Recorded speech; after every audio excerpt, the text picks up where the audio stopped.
Let's start learning English. Hello മക്കളെ, welcome two level 2 classes. എല്ലാവർക്കും level 2 ക്ലാസ്സിലേക്ക് സ്വാഗതം. ഇന്ന് നമ്മുടെ ഒന്നാമത്തെ ക്ലാസ്സാണ്. ഞാൻ കുറച്ച് ആക്ടിവിറ്റീസൊക്കെ തന്നു, അതൊക്കെ നിങ്ങൾ ചെയ്തയച്ചിട്ടുണ്ട്. നിങ്ങളിൽ എത്ര പേർക്ക് ഏതിലൊക്കെ ബുദ്ധിമുട്ടുണ്ട് എന്നുള്ളത് ടീച്ചർക്ക് നല്ല ഐഡിയ ഉണ്ട്. അതൊക്കെ മനസ്സിൽ വെച്ചുകൊണ്ട് തന്നെയായിരിക്കും ടീച്ചർ ക്ലാസ് എടുക്കുക. ഒരാളെയും ഞാൻ പരിഗണിക്കാതിരിക്കില്ല. പരമാവധി ഞാൻ ശ്രമിക്കും. ഓക്കെ, അപ്പോൾ നമുക്ക് ക്ലാസ് 1ലേക്ക് കിടക്കാം. ഈ ഒന്നാമത്തെ ക്ലാസ് വലുതായിട്ടൊരു കാര്യമൊന്നും പറയുന്നില്ല. നിങ്ങൾക്ക് അറിയുന്ന ചില കാര്യങ്ങളെ നമ്മൾ ഒന്നുകൂടി ഒന്ന് ഇലാബറേറ്റ് ആയിട്ട് ഒന്ന് നോക്കി വിടുകയാണ്. ഓക്കെ, സെൻറ്റൻസസ്, വാക്യങ്ങൾ അല്ലേ. നമുക്കറിയാം എന്താണ് സെൻറ്റൻസ് എന്നുള്ളത്, പക്ഷേ അത് നമ്മളൊന്ന് ആധികാരികമായിട്ടൊന്ന് നോക്കുകയാണ്.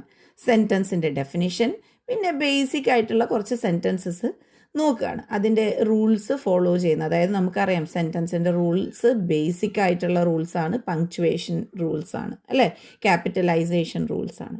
അപ്പോൾ അതൊന്ന് ജസ്റ്റ് നോക്കുക. ഈ ഒന്നാമത്തെ ക്ലാസ് വളരെ ഷോർട്ടാണ്, വെരി വെരി ഷോർട്ടാണ്. പക്ഷേ നിങ്ങളത് ഒന്ന് എല്ലാം വളരെ ശ്രദ്ധയോടുകൂടി നോക്കുക, നിങ്ങൾക്കത് മനസ്സിലാകുന്നുണ്ടോ എന്നുള്ളത്. ഓക്കെ, അപ്പോൾ നമുക്ക് തുടങ്ങാം. ഓക്കെ, നമുക്ക് ഡെഫിനിഷൻ വെച്ച് തന്നെ തുടങ്ങാം. What is a sentence? എന്താണ് സെൻറ്റൻസ് അല്ലെങ്കിൽ വാക്യം എന്ന് പറയുന്നത്? എന്താണ് സെൻറ്റൻസ്? ഒരു കൂട്ടം വാക്കുകൾ, ഓക്കെ, ഒരു കൂട്ടം വാക്കുകൾ ഒരുമിച്ച് നിന്ന് ഒരർത്ഥത്തെ പൂർണ്ണമായി പ്രകടമാക്കുന്നു. അതാണ് ശരിക്കും ഒരു വാക്യം എന്ന് പറയുന്നത്. പൂർണ്ണമായ അർത്ഥത്തെ നൽകുന്ന വാക്കുകളുടെ കൂട്ടമാണ് വാക്യം. പൂർണ്ണമായ അർത്ഥം നൽകുന്ന വാക്കുകളുടെ കൂട്ടമാണ് വാക്യം അല്ലേ. അപ്പോൾ നമുക്കതിനെ ഇംഗ്ലീഷിലേക്ക് പറയുമ്പോൾ എന്ത് പറയാം? Sentence is a group of words that makes complete sense. പൂർണ്ണമായ ഒരർത്ഥം ഉണ്ടാക്കുന്ന അല്ലെങ്കിൽ നൽകുന്ന ഒരു കൂട്ടം വാക്കുകളെയാണ് നമ്മൾ സെൻറ്റൻസ് എന്ന് പറയുന്നത്. A sentence is a group of words that makes complete sense. Okay, ആ സെൻറ്റൻസിനെ, ഒരു സെൻറ്റൻസിനെ നമ്മൾ പൂർണ്ണമാണ് അർത്ഥം കൊണ്ട് എന്ന് പറയുന്നതിൽ അർത്ഥമില്ല. കാരണം പൂർണ്ണ അർത്ഥം മാത്രം പോരാ, വേറെ എന്തുകൂടെ വേണം? അത് ഒരു പൂർണ്ണതയിലുള്ള രൂപത്തിലുമായിരിക്കണം. എങ്ങനെ നമുക്ക് ആ രൂപം നേടാം? എന്താണ് ഒന്നാമത്തെ റൂള്? നമ്മുടെ സെൻറ്റൻസ് എപ്പോഴും സ്റ്റാർട്ട് ചെയ്യുന്നത് ഒരു ക്യാപിറ്റൽ ലെറ്ററിലായിരിക്കണം. അതായത് ഒരു സെൻറ്റൻസിൻ്റെ ഫസ്റ്റ് വേർഡിലെ ഫസ്റ്റ് ലെറ്റർ അല്ലെങ്കിൽ ഒരു സെൻറ്റൻസിൻ്റെ ഫസ്റ്റ് ലെറ്റർ എന്ന് പറയുന്നത് ക്യാപിറ്റൽ ആയിരിക്കണം, ക്യാപിറ്റൽ ലെറ്റർ ആയിരിക്കണം. ഇത് എഴുതുമ്പോഴാണ് ആ റൂള് വരുന്നത് അല്ലേ. ഇനി രണ്ടാമത്തെ റൂൾ എന്താണ്? അത് അവസാനിക്കുന്നത് ഒരു പങ്ക്ച്വേഷൻ മാർക്കിലായിരിക്കണം. പൂർണ്ണത കാണിക്കുന്ന ഒരു പങ്ക്ച്വേഷൻ മാർക്ക്. ഒരിക്കലും ഒരു കോമയിൽ അവസാനിക്കില്ല സെൻറ്റൻസ്. ഓക്കെ, ഒരു കോളനിൽ അവസാനിക്കില്ല, ഒരു സെമി കോളനിൽ അവസാനിക്കില്ല അല്ലേ. പക്ഷേ നമുക്ക് ഒരു കുത്ത് അല്ലെങ്കിൽ ഫുൾ സ്റ്റോപ്പിൽ അവസാനിക്കാം, അല്ലെങ്കിൽ പീരിയഡ് എന്ന് പറയും, അല്ലെങ്കിൽ ഒരു എക്സ്ക്ലമേഷൻ മാർക്കിൽ അവസാനിക്കാം അല്ലേ, അല്ലെങ്കിൽ ഒരു ക്വസ്റ്റ്യൻ മാർക്കിൽ അവസാനിക്കാം. ഇങ്ങനെയൊക്കെ നമുക്ക് ഒരു സെൻറ്റൻസ് അവസാനിപ്പിക്കാം അല്ലേ.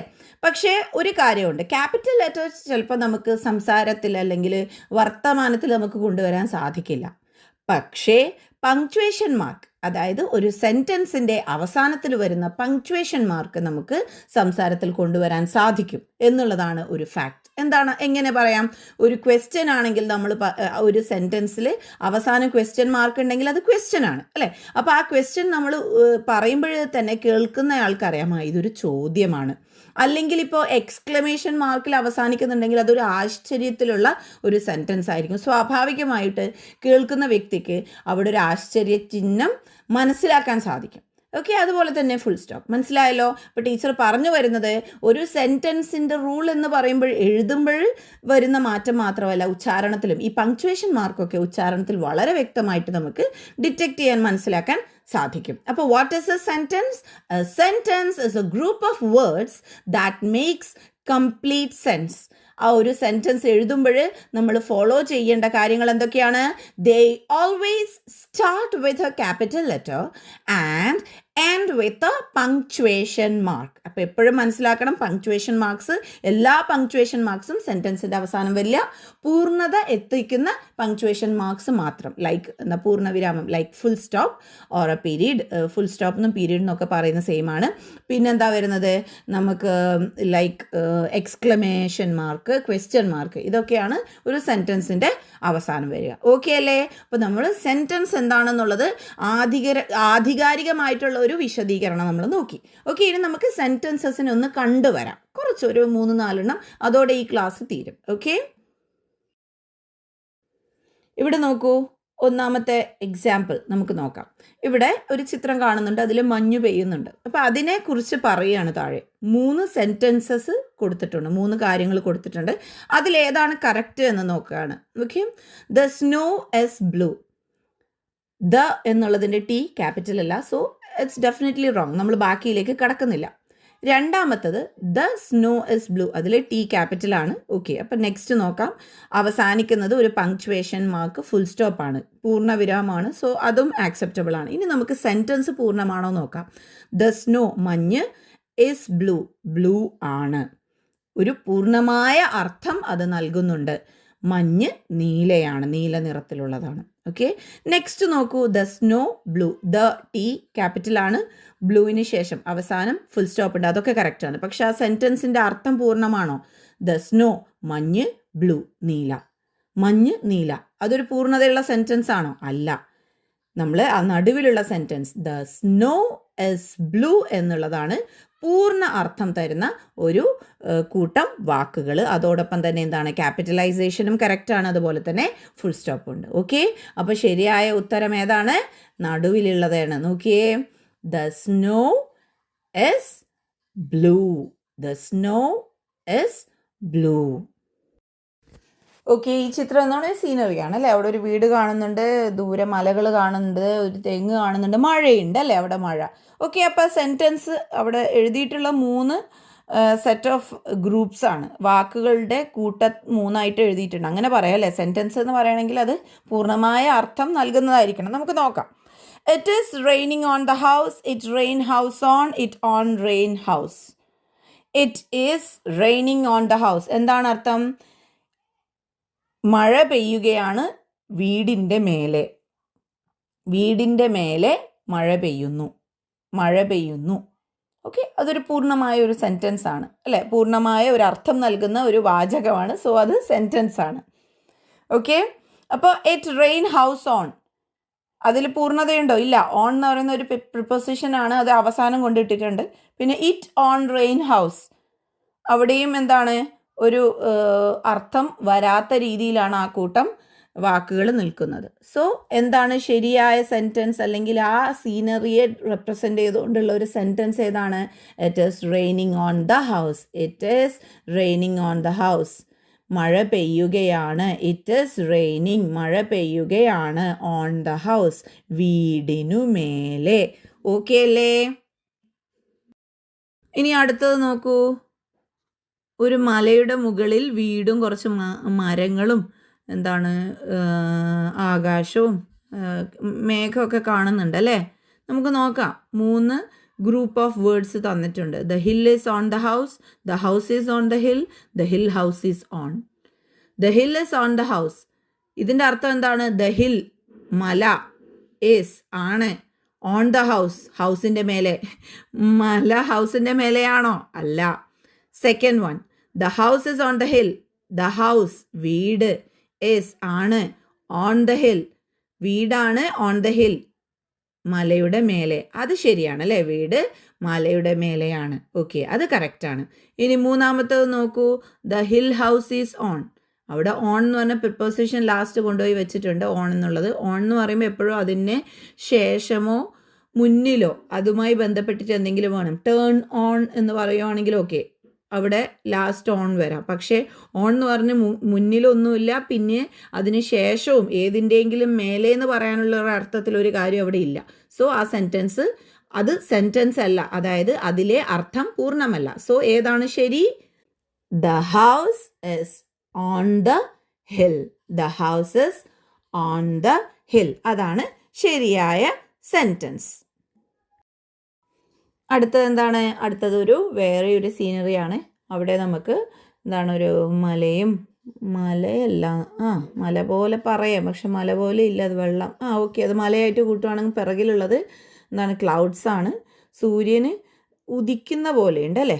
ഓക്കെ, അങ്ങനെ കുറച്ച് വെള്ളമൊക്കെ കാണുന്നുണ്ട്. അവിടെ എന്താണ്? അവിടെ 3 ഗ്രൂപ്പ്സ് ഓഫ് വേർഡ്സ് തന്നിട്ടുണ്ട്, 3 കൂട്ടങ്ങൾ തന്നിട്ടുണ്ട്. നമുക്ക് അതിലേതാണ് സെൻറ്റൻസ് എന്ന് നോക്കാം.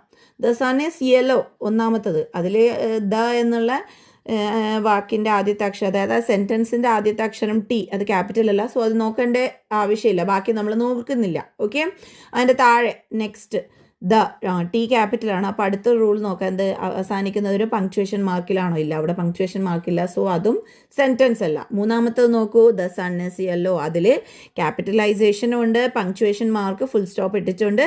കൂടാതെ അർത്ഥം ഇനി നോക്കാം. ദ സൺ ഈസ് യെല്ലോ, സൂര്യൻ മഞ്ഞ നിറത്തിലാണുള്ളത്. ഓക്കെ, അല്ലെങ്കിൽ സൂര്യൻ മഞ്ഞ നിറത്തിലാണ്, അല്ലെങ്കിൽ സൂര്യന് മഞ്ഞ നിറമാണ്, അങ്ങനെ എങ്ങനെയും നമ്മൾക്ക് അർത്ഥം പറയാം. എന്തായാലും അത് പൂർണ്ണതയുള്ള ഒരു കൂട്ടം വാക്കുകളാണ്. സോ അതെന്താണ്? സെൻറ്റൻസ് ആണ്. The sun is yellow, the sun is yellow. Okay, ഇതെന്താണ് ചിത്രം കാണിക്കുന്നത്? ഇതൊരു സീനറിയാണ്. തെങ്ങിൻ്റെ ഒക്കെ വലിപ്പം നോക്കിയേ, ഒരു പുല്ല് പോലെ ഉണ്ട്. അതിൻ്റെ തൊട്ടടുത്തുള്ള ചെടിയും തെങ്ങൊക്കെ ഒരേ വലിപ്പമാണ്. സാരില്ല, പോട്ടെ, നമുക്ക് ക്ഷമിച്ചു കൊടുക്കാം. ഒരു വാട്ടർ ബോഡി കാണുന്നുണ്ട്, അതിൻ്റെ ഒരു ഷോർ കാണുന്നതിന് റിവർ സൈഡാണെന്ന് തോന്നുന്നു.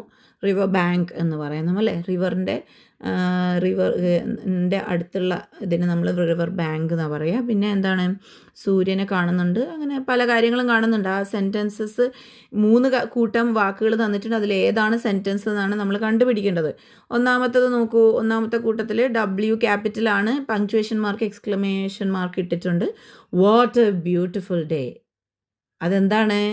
പൂർണ്ണതയുണ്ട്, അർത്ഥം കൊണ്ടും പൂർണ്ണമാണ്. ക്യാപിറ്റലൈസേഷനും പങ്ക്ച്വേഷൻ റൂള് ഫോളോ ചെയ്യുന്നുണ്ട്. സോ ഡെഫിനറ്റ്ലി അതൊരു സെൻറ്റൻസ് ആണ്. രണ്ടാമത്തത് നോക്കൂ, what a beautiful day. Capitalisation ഓക്കെയാണ്, പക്ഷേ പങ്ക്ച്വേഷൻ മാർക്കില്ല. മൂന്നാമത്തേതിലോ ക്യാപിറ്റലൈസേഷൻ തന്നെ ഇല്ല. സോ ഒരേ ഒരു കൂട്ടം മാത്രമേ സെൻറ്റൻസ് ആയിട്ടുള്ളൂ. അതേതാണ്? What a beautiful day, what a beautiful day, what a beautiful day. Okay, ഈ ക്ലാസ് നിങ്ങൾക്കറിയാം വളരെ സിമ്പിളായിരുന്നു. പക്ഷേ നമ്മൾ വളരെ സിമ്പിളാണെന്ന് പറഞ്ഞ് പലപ്പോഴും ശ്രദ്ധിക്കാതിരിക്കുന്ന ഒരു കാര്യമാണ്. നിങ്ങളൊക്കെ എഴുതി അയക്കുമ്പോൾ എല്ലാവരും എന്ന് ഞാൻ പറയുന്നില്ല, പലരും അതൊരു തെറ്റാണ്, നിങ്ങൾ ചെയ്യുന്ന വലിയ കുറ്റമാണെന്നല്ല ടീച്ചർ പറയുന്നത്. വളരെ ചെറിയ ബേസിക് ആയിട്ടുള്ളൊരു കാര്യമാണ്. അത് പലപ്പോഴും ശ്രദ്ധിക്കാതെ വിടുമ്പോൾ നമ്മൾ എത്ര നന്നായിട്ട് നമ്മളെ കാര്യങ്ങൾ എഴുതി കഴിഞ്ഞാലും ഈ ബേസിക് ആയിട്ടുള്ള സെൻറ്റൻസിൻ്റെ റൂൾസൊക്കെ തെറ്റിക്കുമ്പോൾ നമുക്ക് അവിടെ എന്താണ് ഒരു നെഗറ്റീവ് ഒരു ഇതാണ് നമ്മൾ ഉണ്ടാക്കുന്നത്. അതായത് ഞാൻ ഫുൾ എഴുതിയതൊക്കെ കറക്റ്റ് ആയിരിക്കും, പക്ഷേ എൻ്റെ സെൻറ്റൻസിൻ്റെ ഫസ്റ്റ് ലെറ്റർ ക്യാപിറ്റൽ ആയിരിക്കില്ല, ഫുൾ സ്റ്റോപ്പ് ഉണ്ടാവില്ല. ഇതൊക്കെ ശരിക്കും പറഞ്ഞാൽ ഇപ്പം എക്സാമിനേഷൻ പോയിന്റ് ഓഫ് വ്യൂവിലായാലും, അതല്ല ഇപ്പം നമ്മൾ എന്തെങ്കിലും രീതിയിലുള്ള ഒരു ഡോക്യുമെൻ്റ് പ്രിപ്പയർ ചെയ്യുമ്പോഴായാലും ഇങ്ങനെയുള്ള സംഗതികൾ വരുന്ന സമയത്ത് അതൊരു നെഗറ്റീവാണ്. ഓക്കെ, അപ്പോൾ ഇത് വളരെ ബേസിക് ആണെന്ന് പറഞ്ഞ് നമ്മൾ തള്ളിക്കളയാൻ പറ്റില്ല. അതിനർത്ഥം ഇത് വലിയൊരു സംഭവമാണ്, ഞാൻ ഇതിൽ തെറ്റുപറ്റി പോയി കഴിഞ്ഞാൽ ഇത് ഭയങ്കര കുറ്റമാണെന്നൊന്നും അല്ല ടീച്ചർ പറയുന്നത്. എന്തു തന്നെയായാലും നിങ്ങൾ മുന്നോട്ട് ഈ കാര്യത്തിൽ നന്നായി ശ്രദ്ധിക്കുക. ഓക്കെ, അപ്പോൾ നമ്മുടെ ക്ലാസ് 1 ഇവിടെ അവസാനിക്കുകയാണ്. ഹാപ്പി ലേണിംഗ് മക്കളെ.